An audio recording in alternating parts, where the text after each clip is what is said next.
Welcome. Why is Adair Margo so passionate about the artist and author Tom Lee? From her command post in downtown El Paso at the Tom Lee Institute, she is determined to spread the word about this remarkable El Pasoan. Welcome, Adair.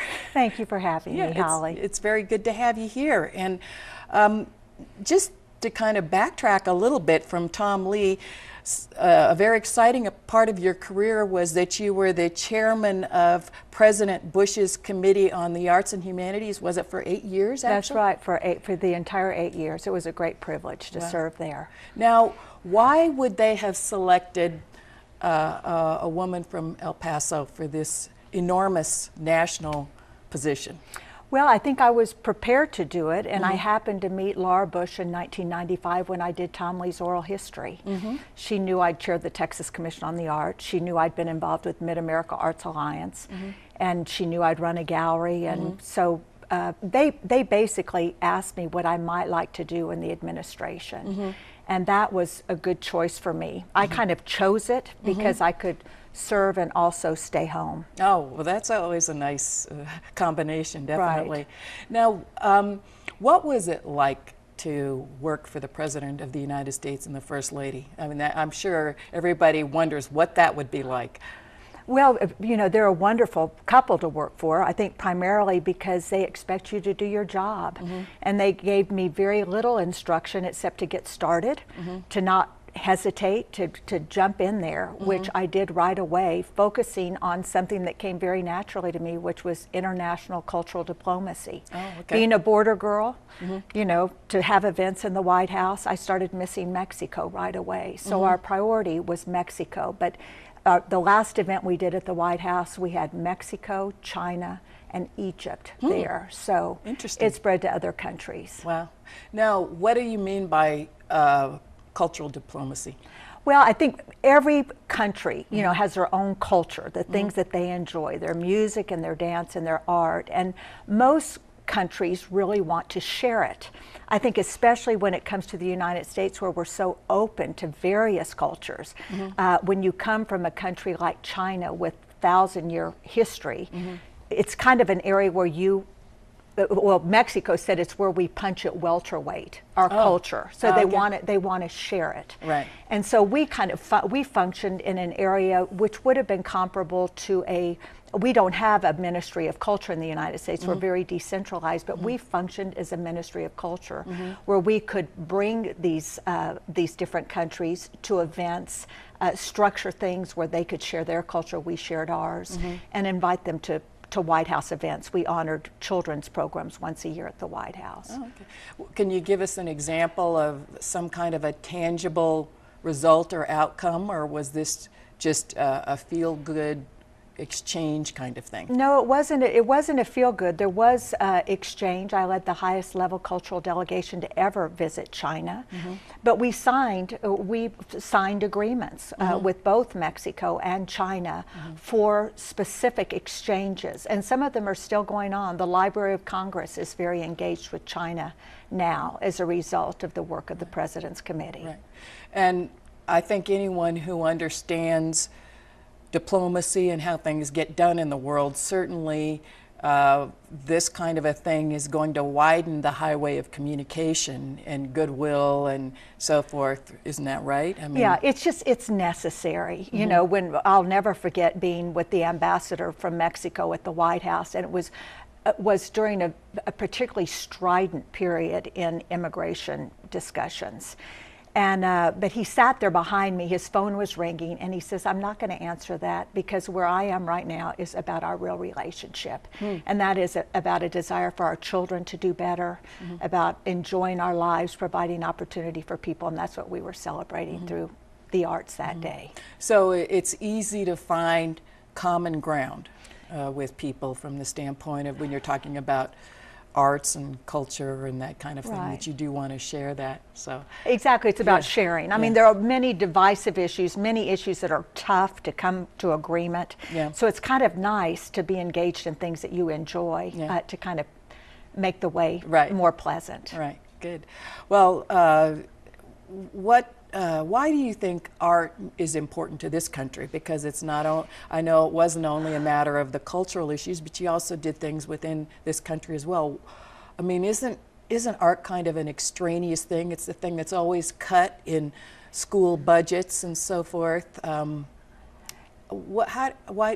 do you feel about that? Well, it's a shame when it is. I mean, in fact, I think when the going gets rough, it's when you need more arts programming. I think we learn better when we enjoy our lives. And programs, one that I'm particularly involved with here, Kids Excel, where they take dance into schools. I mean, the teachers just see this transformative power of children learning to do their best. You know, through the arts. And I think it's a very visible symbol of aspiration of human beings. And plus, you know, there's something, it's what makes us human, is to make things and want to observe our surroundings and try to capture it some way. I think oftentimes it helps us to slow down and pay attention. Well, I think that from a theological perspective, I think that, as you say, it's the thing that makes us uniquely human and a unique characteristic that we share with God, which is creativity, because animals are not creative. They can do some great things, but they're not creative in their endeavors. And so this is a uniquely, you know, godlike characteristic. You're right. And Dana Gioia, who was chairman of the National Endowment for the Arts at the time when I served, I loved what he said. He was talking about arts education and how it wasn't about being a professional artist, it was about being a whole human being. And that gets it right, what you're saying. Right. You know, just an example that I had of that, I got a detour when I was in Africa. My husband and I were detoured to Thailand because we could not get back to the United States any other way. It was during the time when there was that volcano that had erupted. And so we went into the airport in Thailand, and it was just this, I don't know if you've been there, but it's just this gorgeous place with flowers and pastels and music and it's just exquisite. And then after that, we had a stopover in China, and the airport was kind of grim and gray and depressing, and just what it did to your spirit, just being in those two different places, was astonishing. You really wanted to stay in the one in Thailand, and you wanted to get out of the one in China. Now, I don't know if that's characteristic of every airport in China, but it was of this one.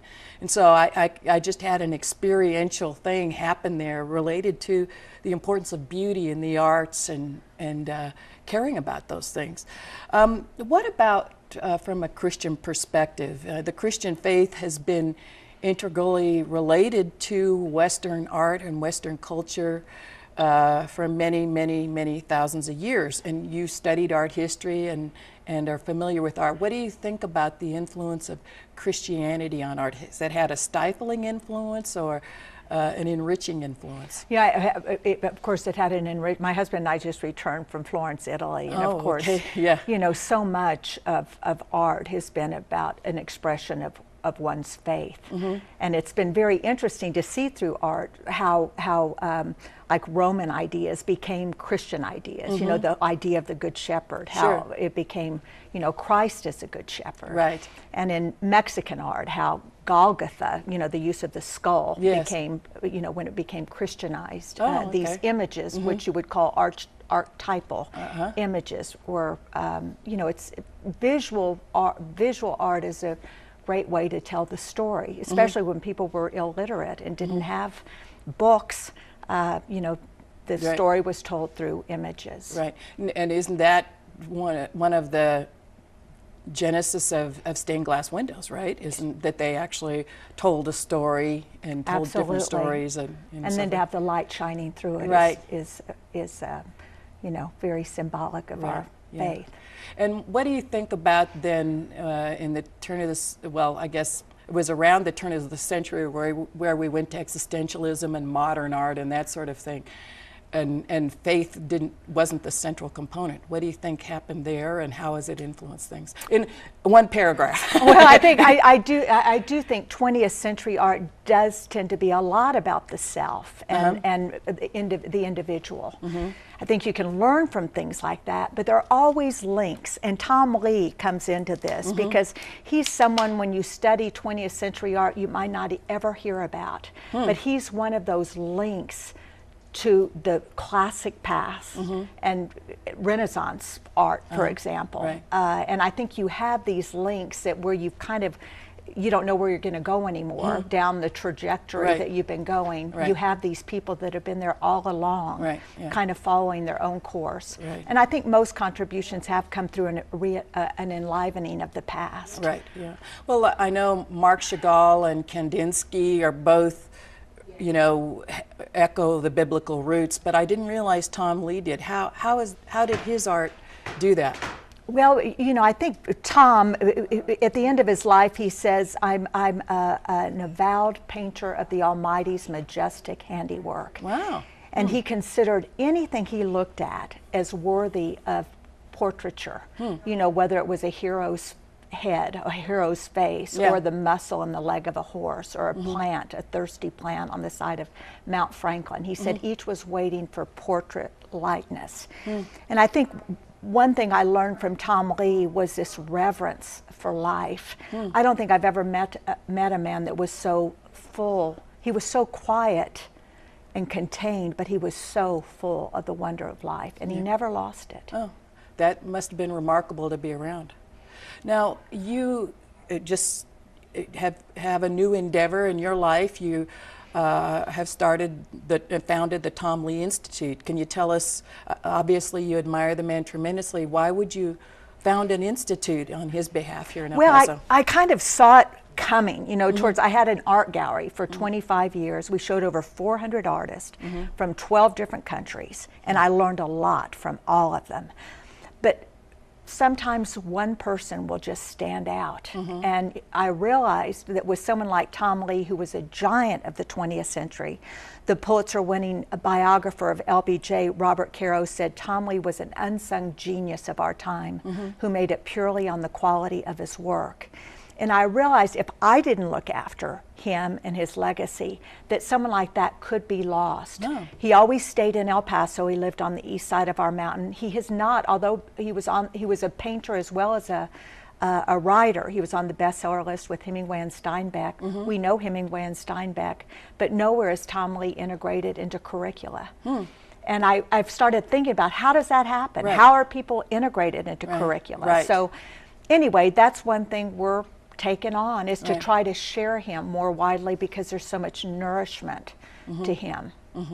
Now, so he's a son of El Paso, is that right? I mean, he was born here? He was a native El Paso, El Pasoan, born on July 11th, 1907 at 4:44 in the morning.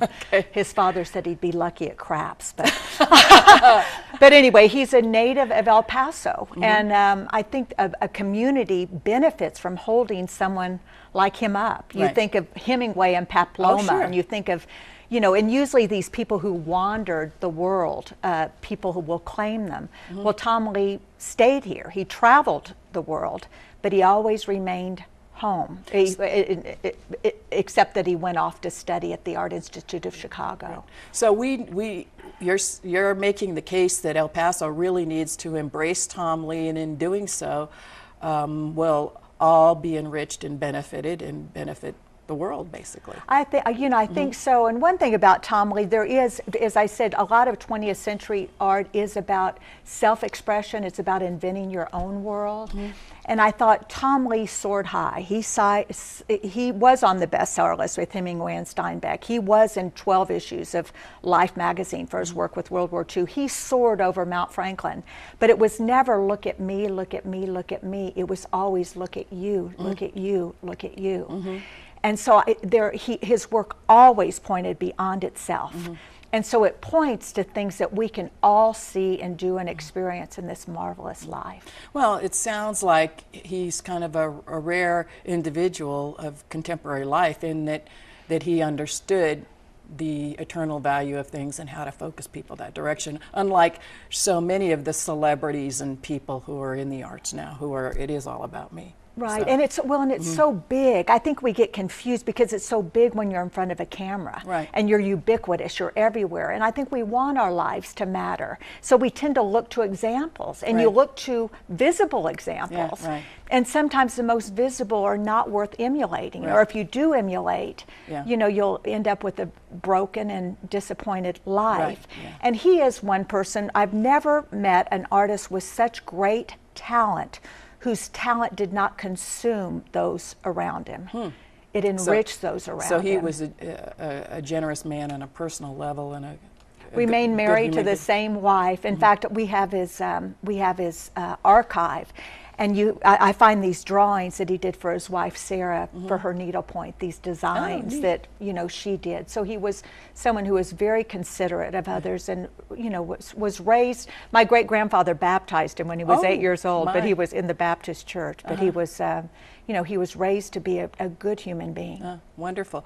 Now, just briefly, kind of going through periods of his life, and this is all on your website for the Tom Lee Institute.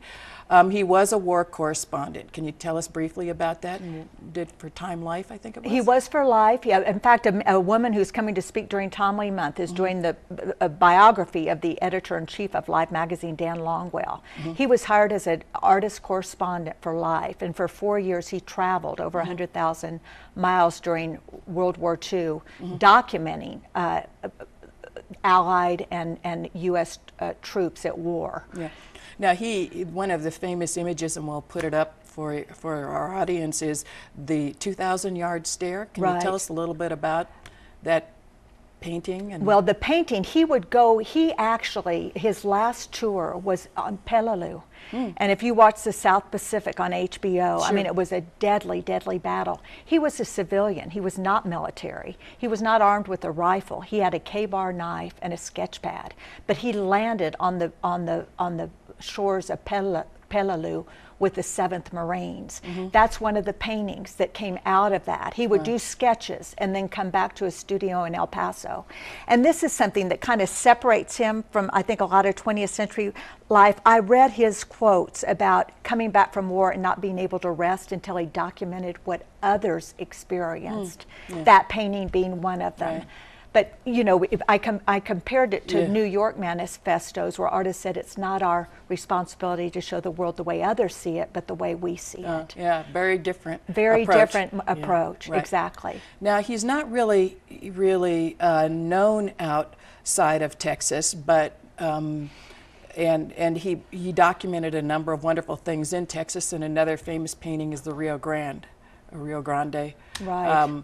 Do you know anything about that painting, and tell us a little bit about that? Well, Rio Grande was done in 1957. It is our landscape. Many of his landscapes had references to human beings. They were all small. And being from El Paso, you know why, because we have this vast space out here. But that one is one with no human being, but it was given to our museum by Robert Deckard, who's now head of the Belo Corporation in Dallas. His grandfather was R.E. Thomason, Thomason Hospital. He was a federal judge, was a law partner of Tom Lee's father, who was mayor of El Paso from 1915 to 17. But it was loaned to the White House by the El Paso Museum of Art during the presidency of George W. Bush. So it hung in the Oval Office for 8 years. Another Tom Lee painting called Springtime was in LBJ's Oval, right outside the Oval Office. So Tom Lee's one of those figures who transcends politics and transcends region. As you can see, he did paintings of all over the world, not only of this region. And a painting another one that's a nice one is the Chinese hillside, I think that was. It's kind of interesting. So that was of China. That was of China. He traveled to China during World War II. And he always loved the Sung masters, who he said, they believed that there was earth and there was sky and there was man. And it was man who gave meaning to the earth and the sky. But it was always tiny man in a vast, you see the River Lee and you see the tiny little house on the side of a mountain. But it's small man in a vast and wondrous landscape. That's something that could be translated to our region too. So he identified with that. And when he painted China, he really painted in the style of China. He never said he was interested in a Tom Lee style, but in using the style his subject demanded. And how is the style of China different from his Southwestern style? Is it the brush strokes, the colors? What is it? I think it's, it's kind of all of the above, but when there's a mistiness. Oh, I see. We live in an area where Tom Lee said the only light he had experienced, like El Paso's light, which is so intense, and the mountain is so sharp against the sky. The only other place he'd experienced light like here was the outback of Australia. Oh, interesting. Whereas, China, it's if you look at his paintings, a lot of times there's kind of a mistiness to it. It wouldn't have the same kind of light. Of course, there would be vegetation and not the bare rock that we have here in the Southwest. The thing that I love about art and artists is that they do depict things that maybe, and especially Tom Lee, that I look at every day, like the mountain or the cacti or whatever, but it's seen in a new way, because they bring out and highlight things that I would miss. And so that is a wonderful thing about Tom Lee, that he brings new richness to things that are familiar to us, because he portrayed the Southwest a lot, but he also was not only a successful artist, but he was also an incredibly successful author. And his first book was The Brave Bulls, right? And it was turned into a movie? No, it was turned into a movie starring Mel Ferrar. And it premiered at the Plaza Theater. Oh, really? It did. Well, we'll have to have it back. Yeah, we do it during Tom Lee Month. The library will be showing Tom Lee's movies during October. Oh, really? Okay, so we'll have to make a note of that and make sure it's on our community bulletin board here at the station. And so how did he become an author? I mean, this is a whole nother field of endeavor, very different from painting. It is. To him, it was all one cloth. And he did write before the war, but after the war, I think he knew that he could not express all he wanted to express about man just by showing him graphically. The external through painting, and that there was a whole world of the poets and writing and novelists that he wanted to explore. And Tom Lee taught himself how to write. Wow. He was a marvelous writer, but he learned how to write by studying good writing. So it's something that he had to do. And he said when people would tell him, I want to be a writer, he'd say, well, what do you want to write about? He had things eating in him that he had to get out, and he had to do it through that medium, and he became a beautiful, beautiful writer. Who would you equate him to as a writer today? I mean, in terms of his style, or do you have any thoughts about that? I don't know. I don't know that I'm enough of a literary scholar. I know he appreciated Hemingway in how he distilled his writing. It wasn't flowery. It was very distilled. And I think Tom Lee, being from this region, he made every word count.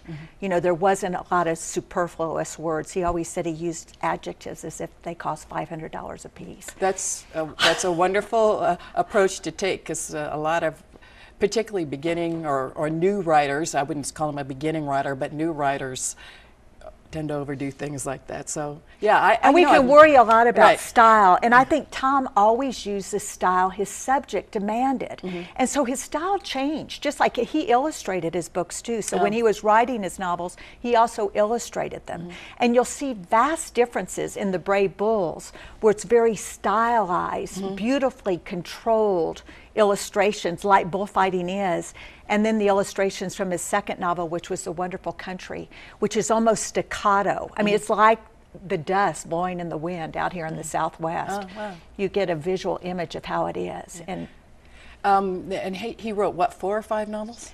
Yeah, he wrote, I'm trying to think, he wrote about 13 books. Oh, really? But, but some of them there were 4 novels. Right. And then some of them were actually historical. He wrote the History of the King Ranch, the 2-volume History of the King Ranch, and illustrated that. Right. Now, why did he select that particular topic? That's a pretty famous... The King Ranch? Yeah. They chose him. Actually, really? Most of his opportunities came from friends. And people who had known his work, asked him to write the King Ranch. The interesting thing about Tom Lee is that Bob Clayburgh, kind of the jefe at the time, asked him to come down.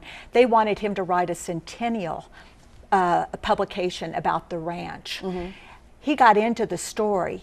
He signed a contract for 1 year. He got into the story and realized he could not do it justice in a year's time. So he took 5 years to write The King Ranch on the same contract. Wow.